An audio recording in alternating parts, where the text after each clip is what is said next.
परम पूज्य मालिक को कोटि कोटि प्रणाम। सभी अभ्यासी भाई बहनों को नमस्कार।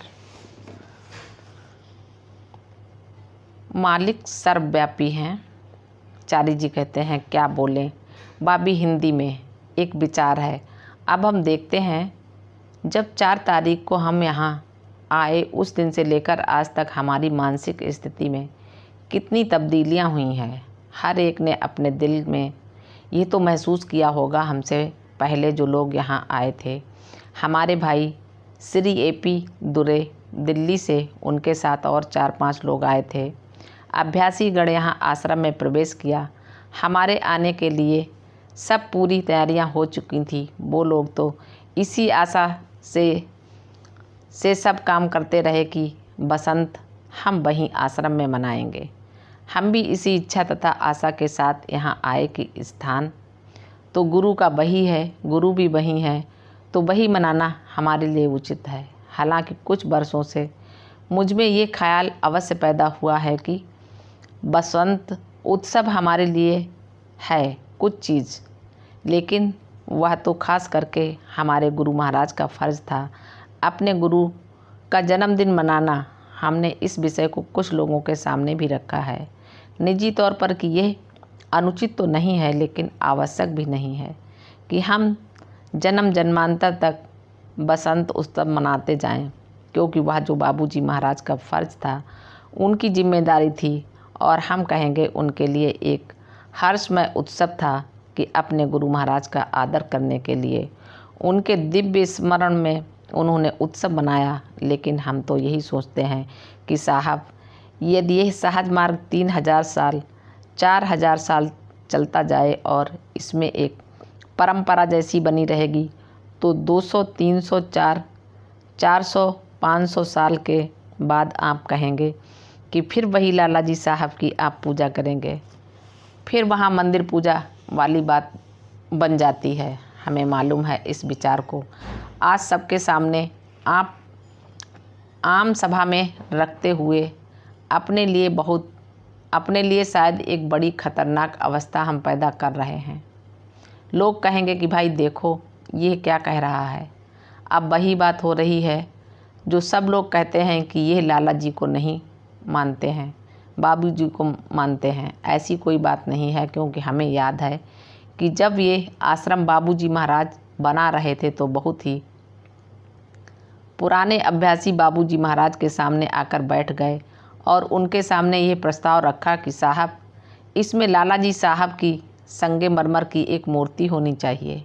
बाबूजी ने कहा वाह, आपकी भक्ति, आपकी श्रद्धा, ये तो तारीफ़ करने वाली है। लेकिन नहीं, तो वह स्थगित रह गए। एक तरफ तारीफ़, दूसरी तरफ नहीं, इसका मतलब क्या है? तो बाबूजी ने कहा कि देखो, हम मूर्ति बनवाएंगे, हम भी चाहते हैं, कौन नहीं चाहेगा, लेकिन हम ज्यों ही बनाएंगे, ज्यों ही उसके गले में माला पहनाने लगेंगे, माथे पर टीका लगाने लगेंगे और चंदन कुमकुम और कपूर सब जो कुछ मंदिर के रिवाज हैं यहाँ मौजूद हो जाएंगे।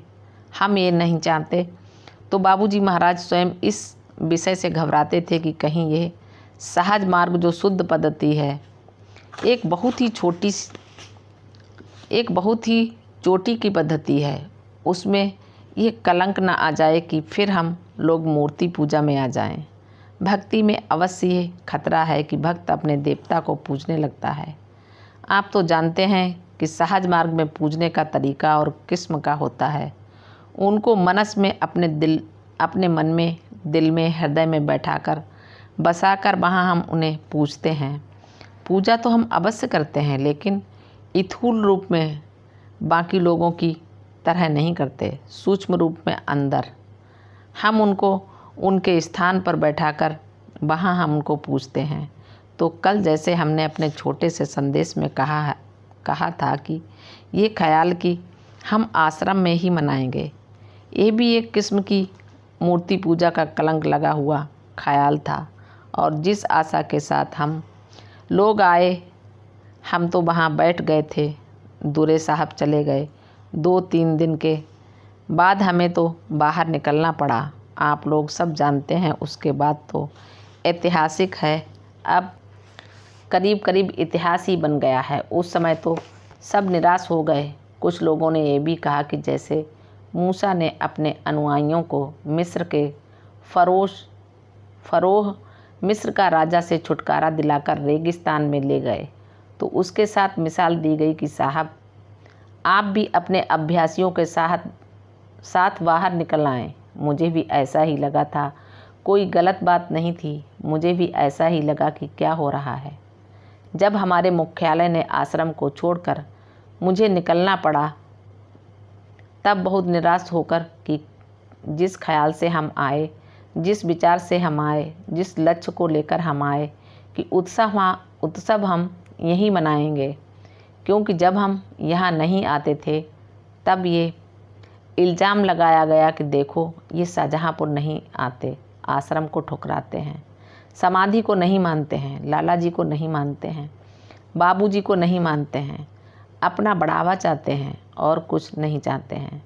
अब जब आ गए सन 1986 में, तो आप जानते हैं हमने उत्सव नहीं मनाया, लेकिन बातों जैसे तेल पानी का मिश्रण हो गया। गड़बड़ भी बहुत हुई, अनुचित शब्दों का प्रयोग भी हुआ था और ऐसे कार्य किए गए थे जो नहीं करने चाहिए थे। हालांकि आध्यात्मिक संस्था में तो प्रेम भावना होनी चाहिए, बिरादरी बढ़नी चाहिए, लेकिन उस वक्त भी बहुत सी ऐसी बातें हुई जो शायद सब नहीं जानते, लेकिन बहुत से लोग तो जानते ही हैं। तो हम खासकर उस कलंक यानी उन इल्ज़ामों को मिटाने के लिए आए हैं। बसंत तो हम जहाँ बैठे हैं वहीं मना सकते हैं। गुरु तो हमारे साथ हैं। सब लोग कहते हैं साहब आज बाबूजी महाराज की मौजूदगी हमने महसूस की। तो मौजूदगी कहाँ से महसूस की? शाहजहाँपुर आकर तो आपने नहीं महसूस की, घर में बैठे बैठे तो नहीं महसूस की। आपने एक गुलबर्गा में महसूस करता है, दूसरा कानपुर में महसूस करता है, तीसरा लंदन में महसूस करता है। तो बाबूजी तो तमाम में हैं और दूसरी तरफ हम कहते हैं कि हम शाहजहाँपुर में ही मनाएंगे।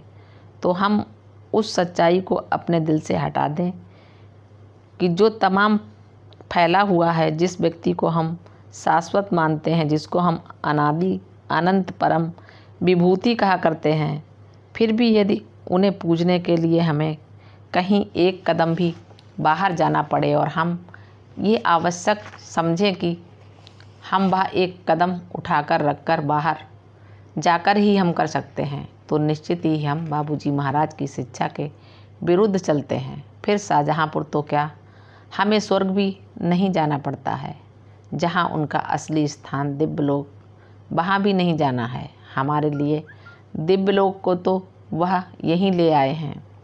अंग्रेजी में एक कहावत है, जहाँ राजा रहता है वही महल है। महल में जो रहता है वो राजा नहीं बन जाता। महल में नौकर चाकर रहते हैं, मंत्री गण भी रहते हैं, सभी रहते हैं, लेकिन राजा तो एक ही होता है। वह निकल कर दूसरे महल में चला जाए तो ये तो सूना पड़ गया। जहाँ राजा है वहाँ महल, जहाँ देवता वहाँ मंदिर। मंदिर में हर चीज़ जो है वो देवता तो नहीं बन जाती। और आप तो जानते हैं कि मंदिर में प्राण प्रतिष्ठा करने के बाद ही मूर्ति पूजा के लिए काबिलियत प्राप्त करती है। उस वक्त तक तो वह पत्थर है। प्राण प्रतिष्ठा तो पुजारियों से करवाई जाती है, लेकिन क्या उनमें वह शक्ति है कि उस मूर्ति को हम पूजें, इस लायक बना दें?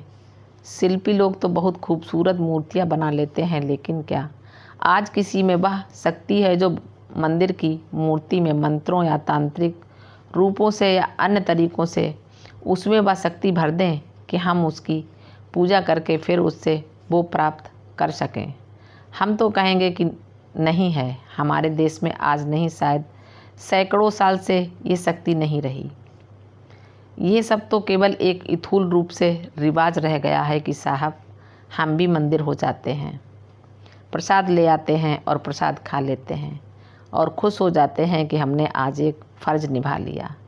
एक ब्राह्मण जो है रोज़ वह पानी लेकर पी जाता है, उसमें कोई भरोसा नहीं है। मंत्र भी भूल जाता है, मंत्र अधूरा छोड़ जाता है।